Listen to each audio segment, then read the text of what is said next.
Record. Hello, and welcome to the Cabinets HR podcast. I'm your host, Jason Cabinets. Our guest today is Dennis Brouwer. Dennis, are you ready to be great today? I am. Yeah, great. Dennis Brouwer is the author of The Return on Leadership, a book that defines and quantifies the impact of the leader on growth in people, teams, and markets. In The Return on Leadership, he combines his hands-on experience as a frontline leader with the curiosity of the social scientist and communicates it all in the writing style he learned as city editor of a small-town newspaper. He's led the turnaround of a global cloud services business, co-founded a software company, and flown from U.S. aircraft carriers in search of Soviet submarines at the height of the Cold War. He holds a certificate in leadership coaching from Georgetown University, and he lives with his wife, Rebecca, on a small farm in Northern Virginia. And he rides his motorcycle just enough to keep it exciting. But Dennis, I would say you have a very exciting life so far. You've done a lot of things that most normal people haven't done yet. That's really good. Yeah. It's been interesting so far. I look back on it and people ask about my background, and I think I can say with quite a bit of confidence that it's unique. No doubt about that. Yes. So talk to us about your book. Is this your first book that you've written, or have you written other books in the past? No, this is the first book I've written. It just actually became available to purchase last Tuesday, September 12th. So it's all very new and very fresh. It's a book that, people ask how long it took to write it. And I guess the answer to that is 12 years. I mean, I've got notes that go back that far. I abandoned it any number of times along the way. Finally really got serious about it last July, and the way events came together, I had enough time to actually focus on it and get it done. So yeah, it's all very fresh and very exciting. So Dennis, what motivated you to finally finish the book? The motivation I had all along was really the same at a high level. My experience in business was that when you talk to senior leaders in almost any organization, and ask them about growth, they tend to say two things. One is the organization isn't growing as fast as they think it should be. And the second thing is they're not really sure why. So I always wondered about that. I had experiences in the companies I worked for and working for different leaders where some places were very successful and other companies in the same business sector weren't successful at all. So that was a consistent thing for me. What finally came together was in 2016, I ended up accepting a position that required a very, very long daily commute. So I was spending, in the neighborhood of 20 hours a week commuting, and it was either do something productive or go crazy. And I thought, you know what, maybe this is the time to finally finish that book. So my trusty Macintosh and I did 800 words on the way in and 800 words on the way home. And in about 6 months, I had a draft. And once you have a draft, then it's just an editing process. So that's what really got it going. Did you publish the book yourself, or you went to one of those publishing companies to publish it for you? I used what's known as a hybrid publisher. It's a company called Fast Pencil. So on one extreme, you've got the complete do-it-yourself, where you can go to Amazon or anybody else and just upload that file, and you're completely on your own. And at the other end are the traditional, I guess you'd refer to New York, big publishers, where supposedly they take care of everything. Fast Pencil does it kind of in between. So I got assistance from them on things like editing and cover design and marketing and that sort of thing. But then I also have a great deal of involvement in the marketing programs and certainly the content and final say on exactly how the book is laid out and everything else. So the hybrid model worked well for me. I've got a background in sales and marketing, and being able to actually lay hands on the details of it worked great. So Dennis, obviously you want everyone to buy your book, but when you wrote it, who was your target audience when you was writing the book? My target audience really is the mid-level to senior level leader in an organization. I would have initially said in businesses, but over the last 3 years, I've coached people in associations and nonprofits and that sort of thing. And I'm finding that the issues are all the same. So that mid to senior level manager who's got, probably at least 3 years of leadership experience. But what I'm finding now is that I'm talking with people who want to get into leadership, and this is actually kind of a nice primer to go through before you step into that first leadership role as well. So I've heard a lot of people say that the mid-level managers, they don't get enough support as far as professional development from the companies. Would you agree with that statement, or? I would agree wholeheartedly with that statement. One of the analogies that I've used recently is about 4 years ago, I stepped out of frontline leadership really for the first time in my adult life. And I had the luxury of devoting myself to the study of leadership. And after about 8 months of it, of being just immersed in the science of leadership, which really is science that I didn't even know existed, I realized just how ignorant I was about the actual practice and science of what works and what doesn't and why it works. And I was no different than all the other people that I worked with. You get a week or two here or there, probably not more than 4 to 6 weeks through a 30-year career. And if you think about it, that's your core profession. That's really not much time spent on professional education. Yes. So I was in the Army for 25 years, and in my experience, some leaders are good leaders for some people, not so good for others, and there's a select few who are good leaders for everyone. Why do you think that is? Well, that's really the question at the center of the book and the center of the inquiry that I had about leadership. And one of the things that I discovered as I went through Georgetown was an area of research called adult stage theory.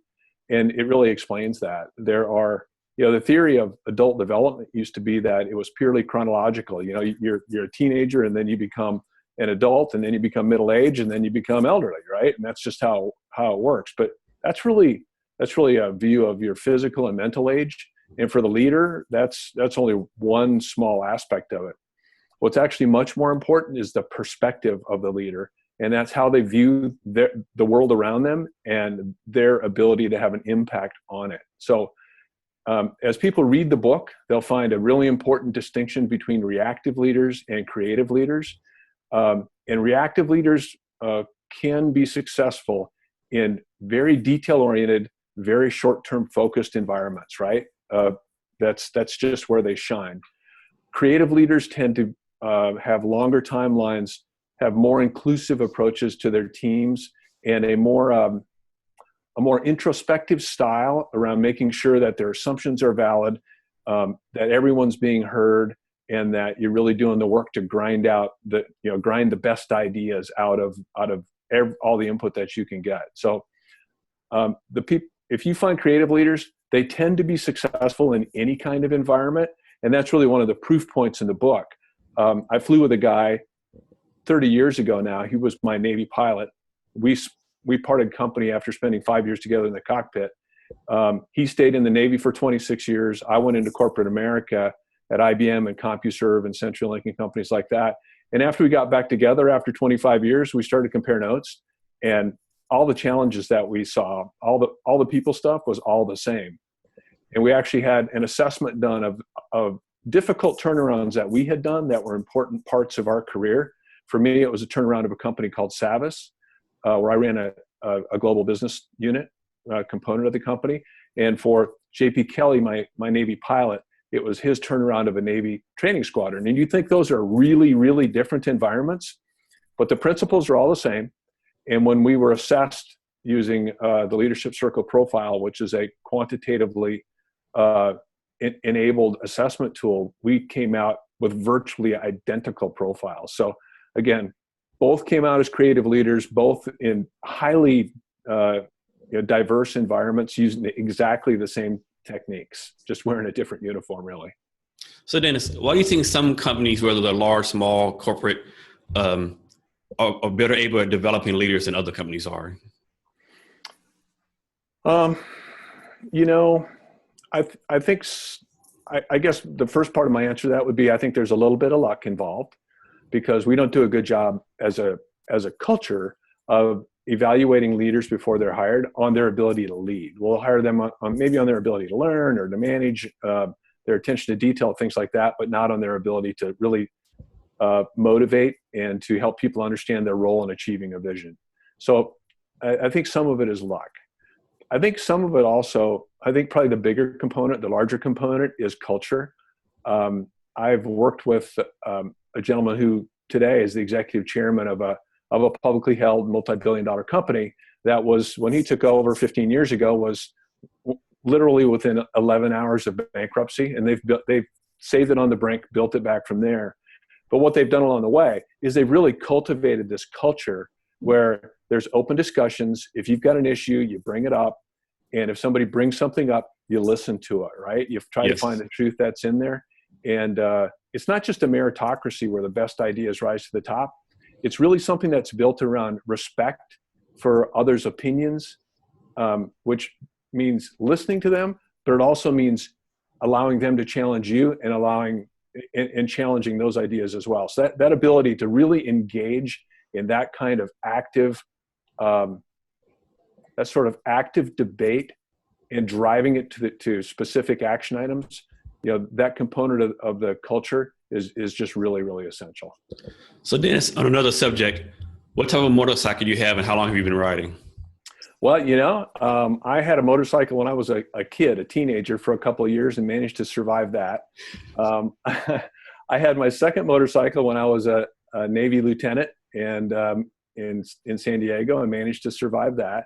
I now have a Yamaha 1300 Roadstar that I've had for about a year at this point. And I live in an area, it's easy. If you look me up online, it'll say Washington, D.C., but we actually live about 55 miles west of Washington, D.C.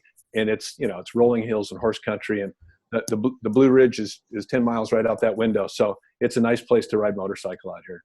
That's good. Dennis, can you talk about time you were successful in the past, what you learned from the success and what we can learn from your success? Sure. Well, I think probably the best example, the most relevant one for listeners of the podcast is actually what's in chapter 6 of my book. The chapter is entitled Putting Out the Grease Fire. And the story behind that title is that I was hired to run product management for the network business component of a global IT services company. And after a few months, there was an executive shakeup and I ended up in charge of this thing. And it was a complete mess. Revenue was declining at 8% per year, had declined $35 million on a $300 million base the year before. No profitability. Customers are leaving as fast as they can, as quickly as they can get out of their contracts. And the joke became that it was like buying a house. You sign the contract, you shake hands with the realtor, and the realtor says, "Oh, by the way, there's just one other thing. There's a grease fire in the kitchen, so good luck with that," right? But what happened was, it was a business that had gone through a lot of change, not very successfully, really hit by the forces of globalization and new technology, and it was in dire need of a turnaround. And I kind of stepped right into the middle of it, and I ended up taking over a team that was ready to go, but just really needed that focus on, first of all, vision, and then which is making sure that we all scoped out a view of a future worth caring about, and then engagement, which is, okay, what's everybody's role in achieving that, and then baking that down into a plan for execution. So over the next 2 years, we were able to turn that mess around, as they say, and it went from an 8% revenue decline to 3% revenue growth.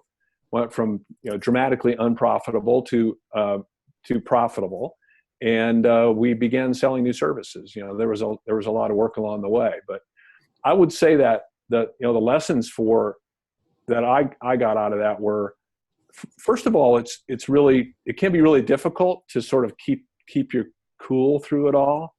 And the saying I used a lot during that time was, things are rarely as good or as bad as they seem. It seemed like, man, the place is burning down. It's like, well, actually it's not. We've got business problems, but if we focus, we can work our way through them. And then you'd have a win and you go, oh man, it's great. We made it through. And it's like, well, actually that was just one tick in the right direction. We still got to stay focused and keep working on it.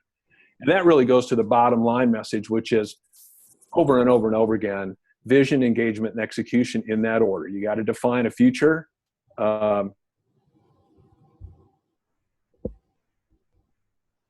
Everybody understand their role in accomplishing that, and then relentless execution on top of it. And it's like the old shampoo bottle that says rinse and repeat. That's what you just have to keep doing over and over and over again. That is a great success. Dennis, next talk about a time you failed in the past, what you learned from this and what we can learn from this. Yeah, another great question. Probably the most poignant one for me, as I consider this question, was my first contact with literary agents at the end of last year. Everybody wants their baby to be cute and intelligent. And the first couple of literary agents who looked at my book said, "Yeah, you're if this is your baby, it's kind of ugly and confused." So there's a lot. There's some good stuff in here, but there's a lot of work to be done.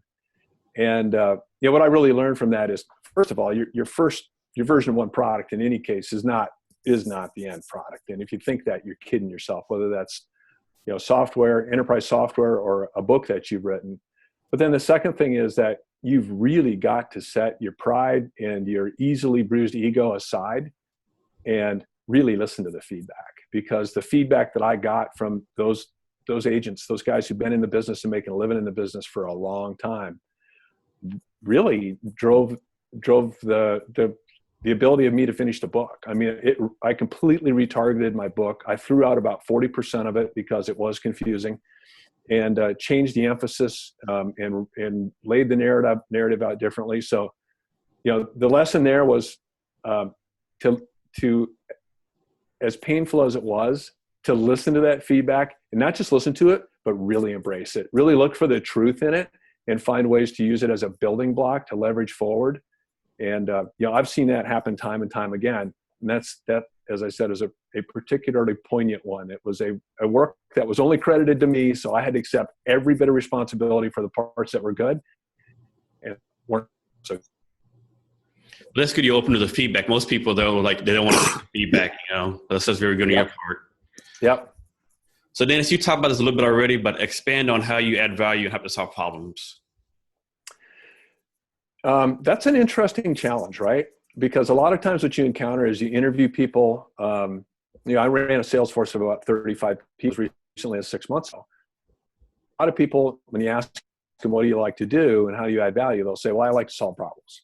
It's like, okay, that's great. We do need firefighters in the world. There's no doubt about that. We also need the people who are going to step back and ask the question, why are we having so what I really try to do to add value is to, as problems crop up, first of all, back up and make sure I've got the big picture. And, as part of that, it's necessary to ask, what other information do I have to have? And you'll typically get all kinds of conflicting information. But I think a step that a lot of people skip over is to challenge their own assumptions, right? It's like, I think I know what I want to do. I think I know how this all works.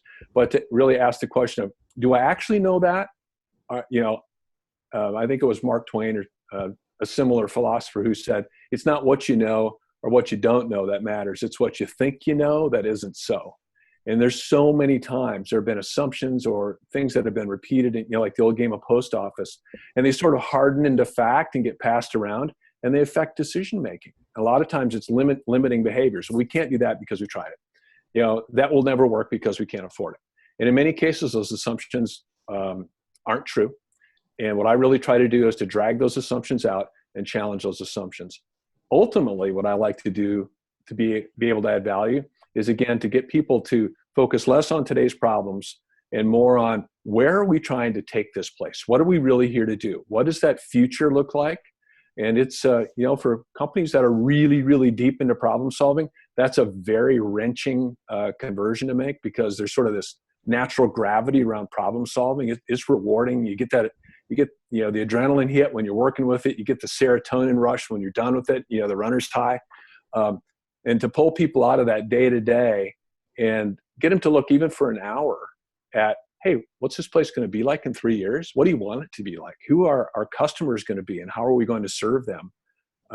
Is really difficult. So, but I have seen over and over again, when organizations do that, it creates such creative bursts of energy and ideas of new things that the company could be doing today to line themselves up for that future. So again, I just try to get the big picture going, extend the time horizon out, and lay out a path to a future worth caring about. I know in the Army we have a saying: it's hard to plan for the future when you're in a 6-inch knife fight. We used to say that all the time. I've heard that saying. It's a vivid one, and it's true. Yeah, like, we know we got to plan. Oftentimes that's used as an excuse not to look at the future, right? Hey, I'm in a knife fight. It's just like, well, why are you in a knife fight every day? Come on, man. What's wrong with your life? So yes. So next, talk to us about somebody who helped you in the past and how they helped you. Well, I guess I'll throw two people out. and there's a common thread here. One is my boss, when I ran the turnaround at Savas, was a guy by the name of Bill Fathers. He's a former Special Forces commando from the UK, also one of the smartest people I've ever known. And he was one of the people who kind of mid-career for me really held my feet to the fire. And he did it in an interesting way where there were certain things that he expected of me, and he made that very clear. So the clarity around those expectations was great. And the second thing was, and this was the part that where he really did me a favor, didn't feel like it at the time, but it eventually it became clear what a gift it was. He, when I committed to something, he held me to it. So even though there were times I thought, well, he probably forgot about that commitment, it's really kind of overcome by events. There was one time in particular where he took me aside and just, up one side and down the other about these 3 commitments that I'd made that I thought were water under the bridge, had been long forgotten. It's just like, they were not forgotten at all. They were held up as specific examples of my failings. And it's just like, damn, you're right. I really let that one drop. And then the second person I'd like to mention is my wife, Rebecca. I've dedicated this book to her as my partner in all things. It's really true. I wrote probably 80% of this book from last July to this March. And that meant that I was immersed in it, right? So I ate, slept, breathed this. I had a full-time job, so I focused on that while I was there. But I'll tell you, when I was commuting, when I was waking up in the middle of the night, I was thinking about the book project. And you know how it is as you're working on something new and sort of unbounded, you come up with a lot of ideas. You come up with, well, maybe A connects to B, or A connects to C, or maybe if I flip this around and look at it a different way, that'll make sense. Well, Rebecca was the person who had to hear all those raw ideas, right? And she's the one who would challenge me typically on the clarity, right? So it's like, okay, I think I understand what you're saying, and it sort of makes sense, but you've really got to work on the way you're communicating that. You've really got to drive towards clarity on that, because it doesn't just have to make sense in your head. It's got to make sense in someone else's head. So you got to find a better way to clean up that logic, come up with better analogies or metaphors to communicate it. So in both of those cases, it really came down to people holding me accountable to making sure that I'm keeping my commitments, and then being really clear, driving for great clarity around what it is I'm trying to achieve and what it is I'm trying to communicate. I mean, it seems like the bosses or leaders that you have that are the hardest on you, those are the ones that you actually appreciate the most when it's all said and done, isn't it? Yeah, it really is. And there were uncomfortable discussions I had in every case, but those are the ones that I learned from. And the funny thing is, I'll go back to adult stage theory again. There are a variety of stages. There's reactive and creative are 2 of the primary stages, and that covers most of the population. But people always ask, well, how can I move from one to the next? And the answer is, well, some of it happens with age, and some of it happens with experience. But if you want to move forward, find yourself over your head in a crisis. And that's when you will actually change your viewpoint, broaden your perspective, try to look at new things. When your back is against the wall is when you're most creative. So in those cases where there's a tough boss who pins you against the wall and says, you promised me this and you delivered something less, what's going on? I mean, that's sort of a gut-wrenching kind of micro crisis there. Depending how big the issue is, maybe it's a full-time crisis, a real crisis. So I think it's the responsibility of the leader to drive that kind of accountability. I've tried to do it. I think we did a good job of it at Savas. There are other places I wish I'd done better at it. But it's a constant challenge, to have that sort of honesty and clarity, and be working with people who will take it not as an emotional attack, but as something that's like, look, this is good for the business, and ultimately it's good for you.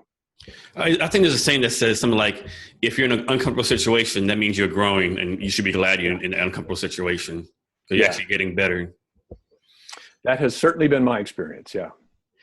Dennis, next, tell us something about yourself that, of course, your close family might know, close friends might know, but most people don't know about you. Okay. So you asked how to pronounce my name earlier, Brouwer, Brouwer, and people ask, what's wrong with the spelling? I mean, people don't believe it the first 2 times I spell it. Sometimes they think I don't know how to spell my name because there's this extraneous vowel in the middle. What's up with that? Well, it's actually the Dutch spelling of the name. of the word brewer, right? So if I were of English descent, I'd pronounce and spell my name Brewer, and there's an AU version of it for German. So what that means is that I had an ancestor who was a member of the Dutch Brewing Guild in the 16th century. So, that's part of my lineage. And the way that crops up today, in addition to a name that people get confused about, is that I actually brew beer. So I started brewing beer about 10 years ago when it was a wild and exotic thing to do. Not when, it was before craft beer really took off. And I think about 6 years ago, I got really serious about it. I upgraded my equipment, went from plastic buckets to stainless steel stuff, and improved my process. And, as an example, sort of at the peak about a year and a half ago, I brewed 4 different types of beer for an Oktoberfest that we put on. And it's really cool because in some ways, I think it's a metaphor for leadership. I think I can do this without stretching it too far, because there's a well-known process that you need to follow, right? Yes. For sanitation and for temperature control and for, when you move it from this vessel to that vessel. And when you do it right, it improves everybody's life, right? Yes, it feels good. It feels good as the brewer, but it feels really good as the person who's pouring a glass and enjoying this great home brew. So it is something I really enjoy. And I do wonder if it maybe isn't because a number of generations ago, there was somebody in my family who did it full-time, the profession. That's a good story. So Dennis, I understand you have something for our listeners. Yes. And this is a limited time offer that has to do with the availability of my book, The Return on Leadership. So let me make sure I'm really clear about this, because there are about 3 steps, I think, in this. The first thing is, if for any of the listeners who go to any of the places that my book, The Return on Leadership, is sold, that includes Amazon, Barnes & Noble, and Books A Million. If they go there and purchase it, that's step number 1. Step number 2 is to take the receipt from that, a screenshot, whatever it is, and email that to the return, make sure I get this right. Email it to returnonleadership@gmail.com. So that's returnonleadership@gmail.com, and include the name of your podcast in the subject line, which, how would you like that put in there? Just Cadmus HR? Yes, that'd be fine. Okay. If they include that in the subject line, they will automatically receive a bunch of bonus materials that go along with the book. So planning worksheets that will help them map out relationships in the organization, that will help them envision a future and build a plan back from the future to today. A couple of additional C stories, which are used to illuminate some of the principles along the way, and other bonus materials that are in there. So again, if they go to Amazon, purchase the book, send the receipt to returnonleadership@gmail.com with HR Cadmus in the subject line, we'll send them those bonus materials immediately. Thank you, Dennis. Sure. Dennis, do you have any social media links or platform you'd like to provide to the listeners so they can reach out to you? Yeah, so I've got Return on Leadership on Facebook. We have that page out there, and we've got a growing population there. I'm also at DL Brouwer on Twitter and on LinkedIn. Got good communities there. Ultimately, what I really like to have people do is to go to my website, dlbrouwer.com. That's dlbrouwer.com. And they can sign up for my blog there, Speaking on Leadership. And that'll keep them in the loop on anything new that's going on. I blog at least weekly and publish it from there, and then any other special offers that come along the way. That's how I'd really like to communicate. If somebody would like to communicate to me directly, Dennis@dlbrouwer.com, they can always reach me there as well. Thank you, Dennis. And for our listeners, we'll provide the links to everything in our show notes. Dennis, we're coming to the end of our talk. Is there any last words of advice or wisdom you'd like to pass on to everyone? Well, first of all, I'd just like to say thanks, Jason, for hosting me on this. I really appreciate it. Leadership is an exciting thing. It's a challenging profession. It's a profession I don't think that we as a culture spend enough time really cultivating and thinking about it.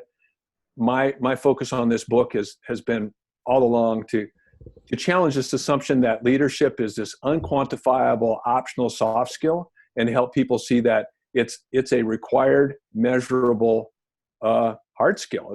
It's an organizational skill that if you practice certain behaviors in certain ways, vision, engagement, execution, you and your organization will benefit. You'll grow faster. Your employees and your customers will be happier. and your business results in whatever way matters to you will improve. So that's what this is about. I hear too many people say, my job is easy, but working here is hard. And that almost always flows from assumptions about leadership. Yes, now I just had a picture in my mind of the image where it says a lion leading 1,000 sheep is to be more feared than one sheep leading 1,000 lions. Yeah. So Dennis, thank you for your time. I really appreciate it. I know you're a busy person. Have fun on your motorcycles and brew some more great beer. Okay. So listeners, thank you for your time. Remember to be great every day.